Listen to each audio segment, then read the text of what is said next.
If there's one overarching set of questions that I've gotten the most since the release of Final Fantasy Tactics The Ivalice Chronicles, it has to do with character and party building. So what better time than to bring back an absolute classic from the Unicorn Overlord era, the Steal This series, by introducing the Steal This squad for Final Fantasy Tactics The Ivalice Chronicles early game. My name is Tom, otherwise known as Titanium Legman, and let's learn how to build an army, shall we?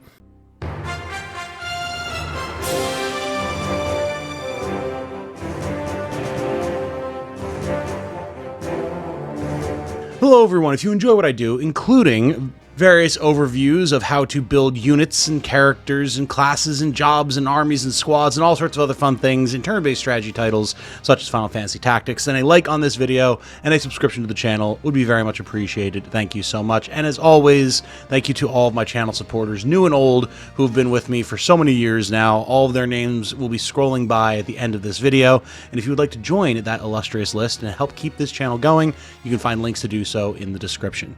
So as this is the first entry for the Steal This series in Final Fantasy Tactics, there's a couple of points that we need to go over here. First of all, yes, while I am giving you a squad that you can directly copy for the early game of Final Fantasy Tactics, this is more meant to inspire your own build creativity and give examples of how you can start to do some pretty fun stuff even early in the game. If you want to just rip this whole team and use it for great success, then by all means you can, but what I would really like to see is people drawing some level of interest in how they can get a little bit more creative with putting together different sets of weapons and abilities and gear and armor and accessories and all that type of fun stuff to make their own fun, unique builds. That will be true across all the videos of this type that we do going forward, but I want to put the disclaimer out there now because people always get like weirdly defensive about being like, well, don't just tell people how to play the game. Well, I'm not just telling them how to play the game. I'm trying to show them how to play the game, and I think there's a difference there.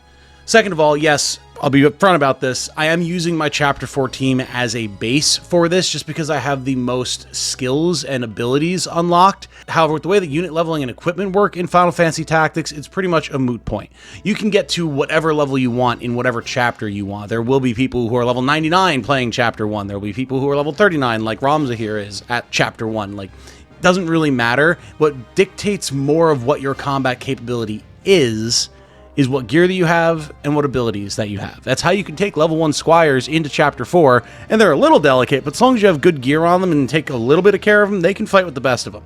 So don't worry if you don't have stats that exactly match up with mine or anything like that. I've equipped the relevant gear that you are likely to be able to find in the early game, defined as like end of Chapter 1, midway point of Chapter 2. So you would be able to recreate very similar types of builds without any issues whatsoever. With those disclaimers out of the way, we have 5 characters to talk about today to comprise a full squad. Each of them has their own build going on. You can of course mix and match, swap around different pieces of gear to tweak things the way that you would like, especially as you progress through the game and maybe find better pieces of gear to like just give someone a better sword, right? Ramza here doesn't have a mithril sword because it's the best thing. It's just like a sword that would be available at that point in the game. If you have something better, you have something you like more, put it on, that's totally fine. So then let's talk about Geomancy Ramza here. There's a ton of different builds you can do for Ramza, absolutely. But I do always enjoy giving him a little bit of a Spellblade option, as he does have good bravery, he does have good faith, and he does have balanced physical and magical stats as well. So he's a very good option for things like Geomancer or later Samurai, as I highlighted in my Ramza build video from the other day. This build reflects that without needing a real ton of grinding at all, basically just playing Squire for a while and then playing Geomancer will get you this build online. To start, for equipment, he has the Mithril Sword, the Mithril Shield, a Wizard's Hat, a Wizard's Robe, and a Mage's Cloak. Geomancer is very nice because it allows you to have sword and board for melee combat, while also allowing you to equip a variety of different clothes and robes to maximize your magical capabilities. Here I have him equipped with 3 different pieces that all increase his magic attack power, giving him a nice boost of 4, meaning that without needing to give any other boosts through skills, he's still going to be able to deal a decent amount of damage with Geomancy. Even on Tactician, the way that I've been playing the game, this is a very versatile setup to have. It lets you get things like shield parries, it lets you deal physical damage, and gives you enough HP and evasion to survive while still being able to fill the role that you want to fill with the skills that you have available. On Tactician, Geomancy is a very nice skill to have, as it does give you a good variety of ranged chip damage and an AoE with instant cast, so you can start picking down enemies that are pretty pretty nasty before they can get to you, and also periodically apply very beneficial status effects. We've talked about it before, but Geomancy being able to just randomly stone, confuse, disable, stop all sorts of different enemies can be a huge force multiplier for you when you aren't even necessarily expecting it. It's just a little bit of a win more sometimes, and it can really swing the battle in your favor even if you are struggling. Because the skills are so cheap as well, again, you really don't need to do a ton of grinding to get the important ones equipped, and there's ones that just will not be relevant in the early parts of the game, such as, you know, magma and snow and options like that. You don't need to worry about getting those, so you can get the pertinent skills very easily and then start cruising from there. We will then, of course, have metal equipped. Metal is phenomenal for Ramza as his unique class ability, especially in Chapter 2 when you get access to steel. Steel is phenomenal as it allows you to start boosting the bravery of your allies, which is going to be very important for their survivability. Absolutely something you want to be focusing on, especially on Tactician, and then does give you your options like Tailwind to boost speed and your normal Squire options like Focus, Rush, Throwstone, etc. There's really very little reason outside of extremely specific builds to take metal off of Ramza in the early sections of the game. It will serve you well. We then have Auto Potion. Auto Potion is an absolute must-have on Tactician, especially in the early game. You could also opt for something like Parry if you wanted to have a little bit more defense in terms of evading damage in the first place, but Auto Potion is just a great all-rounder. Enemies hit extremely hard on Tactician and still hit hard on other modes as well, so being able to guarantee that you're going to be able to blunt some of that damage with potions, especially high potions if you ditch your base level potions, is always a good option to have. You will see it on a few of the other characters in this squad.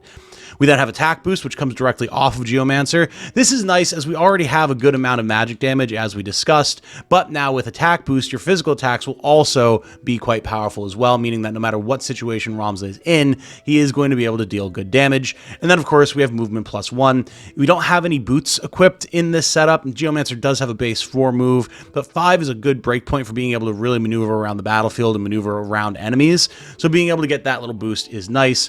Of course, if you dip into Thief for a little while, get Movement +2 or something like that, that is also fine as well.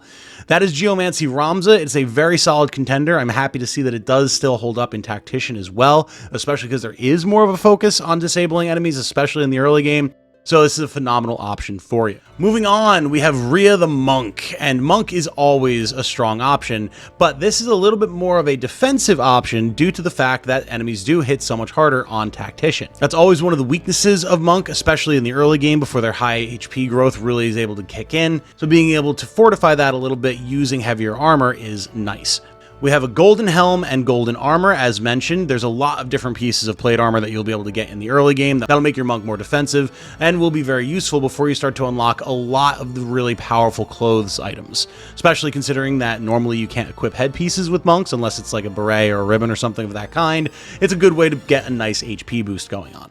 We also have Power Gauntlets because, of course, monks do want to be hitting as hard as they possibly can, and alongside boosting Brave, this is the best way that you can do that for your monks. We then obviously have Martial Arts. Getting as many of these different abilities online as possible is huge. Aura Blast for some range damage alongside Shockwave once you can unlock it, which does take a fair while, and I would prioritize other skills first, are very good to give your monks some options. And then, of course, Chakra and Revive are phenomenal. If slightly more limited healing and support options, you still definitely want some white magic or some items just in case someone dies or is in an awkward position where the height limits of Chakra and Revive will kind of get in the way. But being able to just walk up and instant res somebody or restore a bunch of HP and MP is absolutely phenomenal. We then have Fundaments for similar reasons to Ramza having metal, just being able to focus to increase your physical attack power, and then Throw Stones and Rush, which are both boosted by the brawler that monk has innately, do also give you some nice options. Focus in particular is really the way that you're going to be going here. Just charging up your key as much as you can for that one giant punch once you start swinging is always fun. We then have Speed Surge. Took a little bit of a dip into Archer for this one, and I do think it's a worthy option. Monks are, of course, going to be on the front line. They're going to be swinging, they're going to be taking hits, and being able to get more and more speed as you do so will be phenomenal. If you spend a little bit of time at the beginning of the fight using focus, getting your physical attack up, then start getting into the fray and getting speed as well, over the course of the battle, you're going to be a whirlwind of destruction. And because we do have equip heavy armor, to have that plate armor equipped, you'll have a lot more HP to be able to tank some of these initial hits and start getting those speed stats up. This is, of course, dependent on your Brave, so this is where you're going to be wanting characters like Ramza to be using Steel on your Monk to get her bravery up. But once you have that online, you will have a devastating fighter here. Finally, we have movement +2. Once again, like with Ramza, movement +1 would also be good. Just a movement boost in general would be great here. Monks do only have an innate move of 3, and you probably want something like a power gauntlet or maybe even a cloak to boost your damage or your survivability rather than boots. So getting that movement boost here is definitely the way to go. This is a devastating frontline tank and melee damage dealer, and that's good because you are going to have a lot of enemies that you're going to need to be keeping away from your squishies, especially before you have some more good defensive options later in the game. Speaking of squishies, let's move on and talk about Sasha. This is just a standard black mage build, but the thing with Magic is there's so many different ways to go that I think it does bear covering why this type of build is going to be a little bit more efficient than others. Starting right off, we have a Thunder Rod, a Wizard's Hat, a Wizard's Robe, and a Mage's Cloak. We have these pieces of gear for the exact same reason that we have them on Ramza, to boost our magic attack as high as possible, but then the Thunder Rod is actually an interesting pick.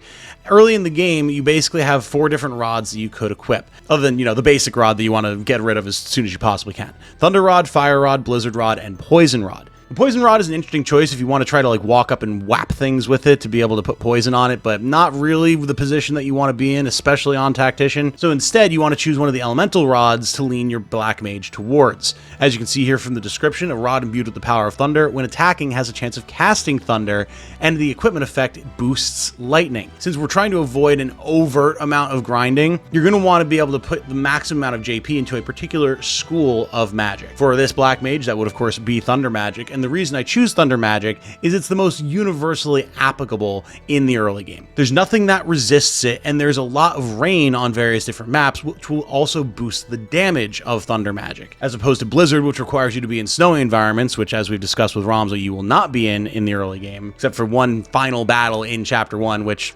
it's not that difficult to deal with anyway. You really don't need Blizzard Magic for that fight, so it's whatever. Or Fire, which is only boosted in desert environments, which you could be in, but then you also have enemies like Bombs who just absorb fire or have Blizzard, so it just seems to me to be the most beneficial to have Thunder Magic in the early game. You will want all schools of magic mastered eventually, but we're talking early days here. As part of that, of course, we do have Black Magics equipped, as you must when you are playing a Black Mage. This is a devastatingly powerful school of magic. You can do a ton of great stuff between Flare, Poison, Death, Frog, all of your different elemental magics.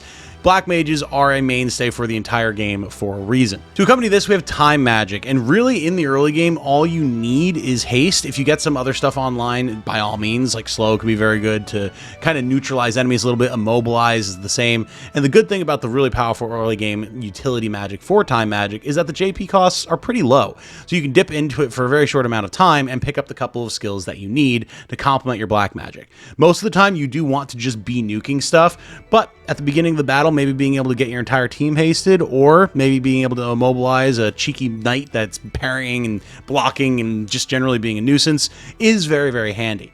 I see a lot of people like to put both white magic and black magic on their Black Mage, but you're really kind of doing dual duty then with what you want that character to be doing at any given point in the fight, and generally this is a damage dealing unit from the backline. So just having the option to, at the very beginning of the fight, when you can't deal any damage to anything, make the team even more deadly and then just go rip, to me is much more efficient. We then of course do have Auto Potion. There's not a ton of great reaction abilities early in the game for Black Mages, so once again, like with Ramza, having the ability to blunt the damage that they take is very beneficial for them because they are extremely squishy and enemies hit brutally hard on Tactician.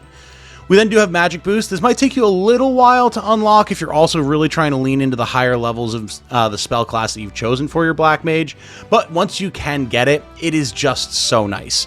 You have the School of Magic learned that you want to have, you boost the damage of it with your Rod, all of the rest of your gear, and Magic Boost.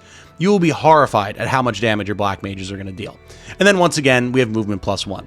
This is particularly key because we have a Mage's Cloak for the magic boost, or eventually Mage Power Gloves once you can get those, then you're not going to have much movement. And if an enemy does manage to close on your Black Mage, you want to have the opportunity to try to get away from them, or at least move past an ally to put them between you and the enemy that's currently attacking you. So there's plenty of options you can go with here, especially later in the game. Things like Mana Font are great, etc. But early, movement +1 is a good option. Now we talked about a more offense-oriented mage. Now let's talk about a more support-oriented mage with a Mystic as represented by Jason WFD here. Mystic is always a slept-on job, but I think especially on Tactician, where, as mentioned, being able to disable enemies a lot more reliably is so valuable, really boosts their usefulness. And they're a decent combat unit as well. Much to the surprise of people that don't like to experiment with stuff, Mystics can hit pretty hard because their Battle Bamboo, or any other pole that they're wielding, actually deals damage based on their magic attack rather than their physical attack. And it can be a pretty chunky amount of damage. So we do have the Battle Bamboo here. Whatever the best pole that you have available to you will be perfectly fine. Later in the game, you'll get ones that inflict special effects, but not at this point.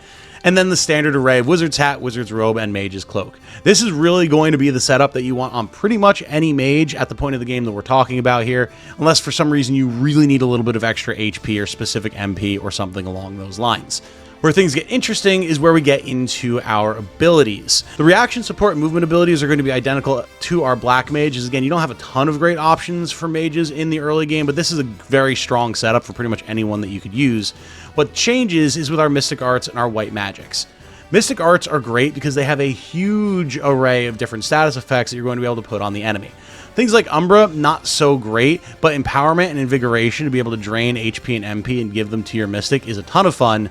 Belief, Disbelief, being able to boost or reduce Faith can be so much fun. If you have a Knight that's going to be hit by a bunch of different mages, put some Disbelief on him, he'll become completely immune.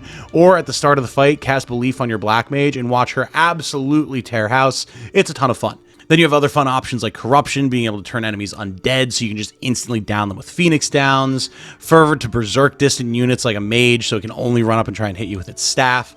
Quiescence to silence groups of enemies who are trying to cast spells. Trepidation to reduce Brave to make it less likely that a unit will be able to activate its reaction ability. There's so many fun different options here, and that's before we can get into high cost stuff like Induration to just inflict stone on them.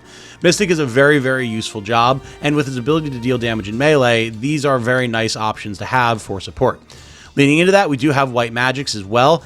The basic array of white magic will be more than enough for you in the early game. Cure, Raise, Protect, and Shell. Much like with Time Magic on our Black Mage, being able to just drop a huge party-wide AoE Protect to boost your physical defense, or Shell to boost your magical defense is phenomenal. And then just having some extra healing and rezzing ability with Cure and Raise, great. Eventually, if you want to try to pick up Cura, even Curaga, maybe some of the other more involved skills, cool. But in the early game, these four will be everything that you need to have a successful supporter. It's a pretty simple setup overall, but it can do a magical amount of work, no pun intended. And sometimes, if you need to just club an enemy upside the head, stick him with a bamboo piece. You'll do a lot more damage than you would think. Finally, we've been talking about a lot of backline support and magic and things. So let's talk about a traditional frontline tank, shall we? But maybe with a little bit of extra fun in there as well. Here we have Kejo, the basic Paladin, sort of. Kejo is actually one of my best units in my full campaign run in Chapter 4 right now. He is an absolute beast of a Paladin, and you can get a pretty equivalent setup fairly early on, so I figured I'd scale him back a little bit and show you guys exactly how he works. His gear setup is actually a little eclectic for what you might expect for a knight, but it is because we're leaning into that Paladin idea. He does have the Blood Sword, which we'll talk about in a second, don't worry, Gold Shield and Helm, Wizard's Robe, and Mage's Cloak. Again, these pieces of armor, you can just sub out for whatever the strongest piece that you have at the time is. It's not a huge deal. The Wizard's Robe and the Mage's Cloak are particularly nice because, as you can see, we're planning to cast a bunch of white magic here, and that will boost the amount of healing that he does with said magic. Because knights can wear robes, this does allow us to get a decent magic boost for him, and then the Mage's Cloak pulls double duty by giving us more magic attack, and then also more Cloak Evade to lean into having a shield and a parry, which again, we'll talk about. Now, the Blood Sword is an interesting choice, and I can see people calling me out on this because you do get the Blood Sword close to the end of Chapter 2, so you're starting to edge out of the early game there, but if you do have it, this is a great option for any sort of frontline knight like this, because when you attack, it restores your HP. So now you have a frontline tank who's meant to be sitting in front of your most valuable and squishy allies, taking hits, and then being able to swing back and recover his own HP is a great way to keep some sustain going on the battlefield. If you don't have this, whether you were not able to steal it from a particular boss, or you're just not at that point in the game yet, that's fine. Again, you can toss on a Mithril Sword, whatever. It's just a nice little boost for when you do have the opportunity to take a swing and regen some HP. Moving over to discuss our skills, of course, we do have Arts of War. Again, much like with Mystic, being able to disable enemies in certain ways is great, and the Ren set for that is awesome. Being able to remove problematic pieces of gear, and more importantly, being able to neuter stats is phenomenal. Speed in particular is a great way to make a threatening enemy way less scary, even bosses. So Arts of War is very nice for that. We then do have white magics that we can, much like with our Mystic, continue to support the team, and you can do a decent amount of support with a Knight. They won't have a ton of mana, so again, unless you're like late in the game like I am, you're not going to be casting Holy, even if you have it, which really would not be a wise use of your JP that early in the game. But again, Cure, Raise, Protect, Shell, it'll just give you options so that if, God forbid, something does happen to your other support units, you still have the ability to do something with your Paladin. This does mean that you're going to want to boost your faith or have just high faith on the unit if possible. If you get an Orator to be able to do that, cool. Otherwise, if you want to try to get a build like this online, just try to find a recruit that has around 70 faith and you'll be in decently good shape. We then have parry because we do want as many defensive options as possible, and once you have a shield, a sword with a good parry rate, and a cloak, it's going to be pretty hard to consistently deal damage with anything that isn't like guaranteed hit skills on this type of Knight. To accompany that, we do have defense boost as well, so if something does get through and it isn't magic, which is going to be a lot of attacks in the game, you'll just take less damage overall. And then again, movement +1, because we don't have boots, Knights only have base 3 movement. We've talked about why this is important, and you want to be able to like keep your frontliner in front of your other characters as you're moving around. I love this build. It's kind of considered to be a little bit of a basic build in the community, but again, on Tactician, I think it gains a lot more value because you do need something that can absorb a lot of hits while the rest of your team picks away at enemies that are way tougher than they used to be. And that, my friends, is the squad. I think it's a pretty solid setup. Again, don't worry about the levels and the exact stats that I have right now. You can recreate this with the gear and the abilities that I highlighted very easily at any early point in the game. And a setup like this will absolutely carry you through, even on Tactician.